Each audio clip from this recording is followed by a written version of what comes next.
বাংলাদেশে semi contractor শিল্প বিকাশে সুপারিশ প্রতিবেদন প্রধান উপদেষ্টার কাছে জমা দিয়েছে টাস্কফোর্স বলে জানিয়েছেন বিডার চেয়ারম্যান আশিক চৌধুরী। তিনি বলেন, এই খাতে বাংলাদেশ অনেক পিছিয়ে। সারা বিশ্বের সাথে তাল মিলিয়ে এই শিল্পকে এগিয়ে নিতে কয়েকটি সুপারিশ করা হয়েছে। এর মধ্যে স্বল্প ও দীর্ঘমেয়াদী পরিকল্পনার সুপারিশ দেওয়া হয়েছে। বৃহস্পতিবার দুপুরে ফরেন সার্ভিস একাডেমিতে এক সংবাদ সম্মেলনে এসব তথ্য জানান বিডার chairman Ashik Chowdhury. Global linkage and collaboration, আসলে সেমিকন্ডাক্টর ইন্ডাস্ট্রিটা গ্লোবালি অনেক বড় হয়ে গেছে অলরেডি।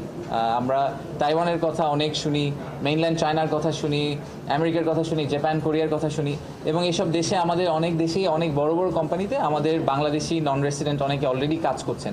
তো তারা আমাদেরকে আসলে কোনোভাবে কানেক্ট করে দিতে পারেন কিনা, তাদের থেকে আমরা বেস্ট প্র্যাকটিসটা নিয়ে আসতে পারি কিনা, বা ভবিষ্যতের কিছু বিজনেসকেও ডেভেলপ করে নিয়ে আসতে পারি কিনা। আসলে তো এটা ইটস এ গ্লোবাল বিজনেস। আপনি দেশে বসে দেশে সার্ভ করলে হবে না, আপনাকে বাইরের কাস্টমারকে সার্ভ করার চেষ্টা করতে হবে।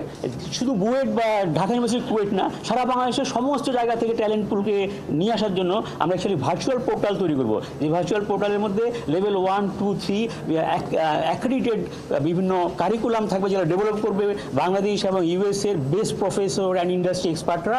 সেই ভার্চুয়াল কারিকুলামের মধ্যে যে কেউ ঢুকতে পারবে, কোর্স নিতে পারবে। একটা কোর্স কমপ্লিট করলে তারপরের কোর্সটা নিতে পারবে।